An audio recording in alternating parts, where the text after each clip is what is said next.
Hello, this is Matt Singer. I am the arts and culture editor at Willamette Week, and today I am speaking with Matt King. He is a, longtime kind of behind the scenes fixture of the Portland music scene. He was a talent buyer at venues like Mississippi Studios and Revolution Hall. He has since started his own kind of live music promotion company called Folk Magic, and is in the process of booking tours at places like the Wonder Ballroom, the Crystal Ballroom, for the fall, now that the concert industry is sort of coming back to life a little bit. And Matt, I wanted to ask, so after like a year of a pause in the live music world, and now that you're starting to book stuff again, what has changed, if anything, in terms of, from your perspective as a guy who's, trying to book these tours? Is anything different? I would say most everything is different. It's been a madcap game of musical chairs behind the scenes. I mean, one of the largest music agencies was Paradigm Music. That's no more. It got bought by Wasserman, which is like a sports marketing company. So yeah, there have been new agencies jumping up, old agencies just shuttering. Venues closing, new programs. It's been a wild 12 months for sure. How about in terms of like, I'm interested in like the economics, in terms of booking bands and that kind of thing. Like, are bands have their rates like fluctuated? Are they asking for more right now? Are they asking for less? Right now, so you had said fall. I'm still not super optimistic about the fall. I'm more optimistic about winter. Hmm. Getting after after the Thanksgiving holiday and making sure there aren't any huge spikes. But when everything was chaotic, people were more like, "I trust you. We've got a good relationship. I have no reason not to believe that you'll continue that." But there are so much uncertainties. This is going to be kind of a handshake. And that lasted up to a point, but now, I'm looking as far out as spring 2023.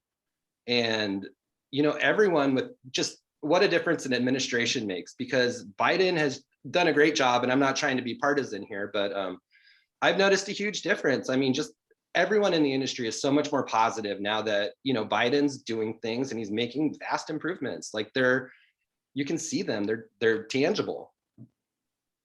The vaccinations are great. Mhm.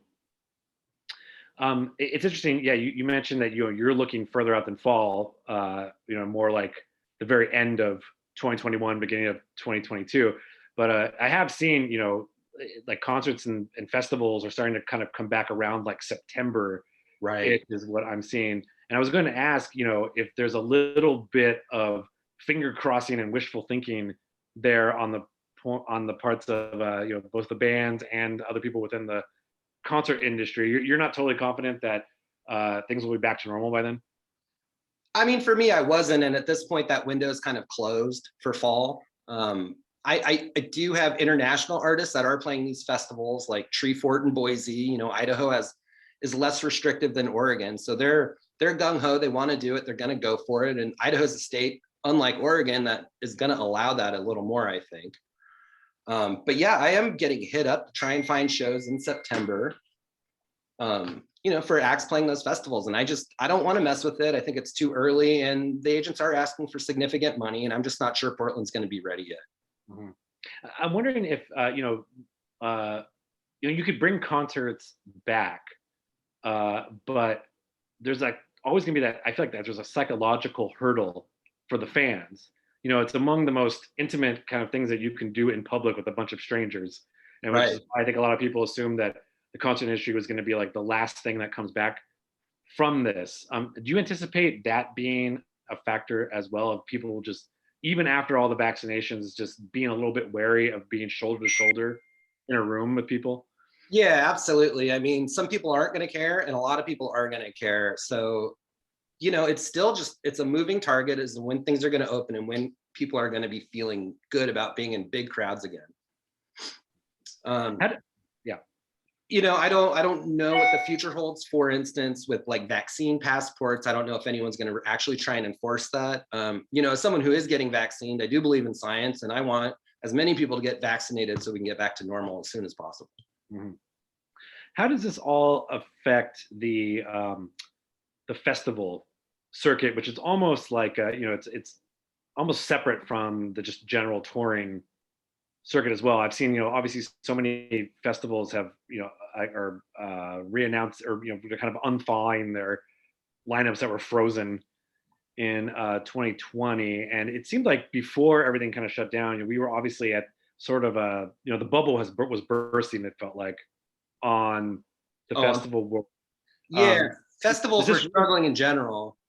right? Does this reinvigorate festivals? The fact that we didn't have any live music for a year, does this come back? Does it hasten that death kind of spiral that a lot of them were in? What do you see? Oh, I mean, just kind of the industry perspective is that it's going to be a gold rush when people feel safe. Largely the expectations in the industry are that things are going to return and they're going to boom. Like the concert business in general was booming. It had never done as well as it had in 2019. So, 2 years off, people love live music. It's an experience you can't recreate.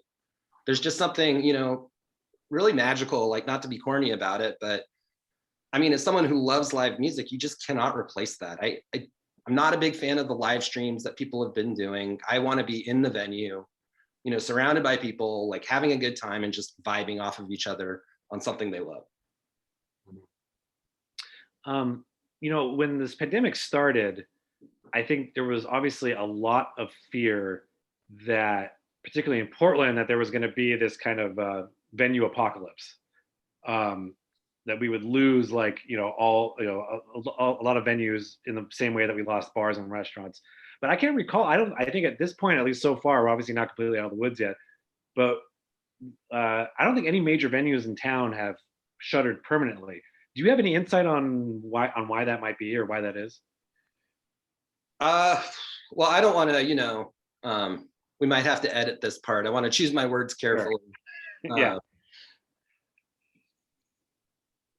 I think a lot of venues, they were anticipating kind of a financial apocalypse. And for sure, it's been 18 months of no income for most of the people in this industry. And like, that's not easy for anyone. But a lot of these venue owners do have deep pockets. And, they were making plays and they were making moves based on like business strategy. So if they could get some sort of buffer from the government, they were going to do that. And that was NIVA's call, the National Independent Venue Association. They were, I've been watching and I really haven't seen that many venues across the country fold.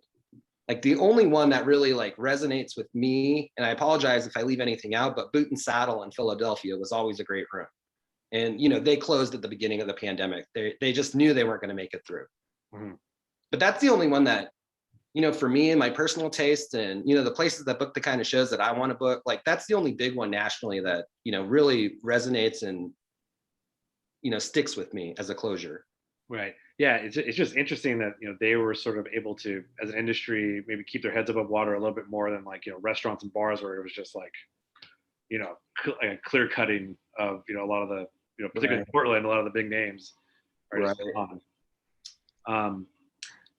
I want to ask, finally, you've been, in terms of, you've obviously booked big national acts throughout your career, but you're also, very involved with the local music community here in town.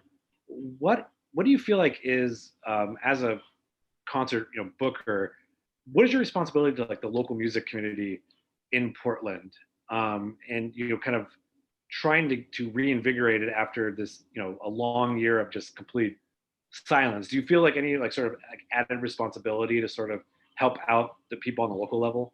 I do, absolutely. I joined the board of directors for Wow Hall down in Eugene. That's where I went to school, and I've just got a big soft spot in my heart for that venue. So I'm trying to help them out. They're having trouble getting restarted, more so than most people. But one idea I had was kind of a Restart Oregon concert series where I'd have, like 6 bands driving between Bend and Portland and Eugene just on a given weekend, so that they could do like a mini tour. And nobody has a lot of money to throw at guarantees, and bands obviously want some sort of, no one wants to drive 2 hours and play to 3 people. Like that's just depressing. So, I think like a grant program is really what would be necessary for local Oregon musicians to really get back on the road in an impactful way for both audiences and the bands themselves.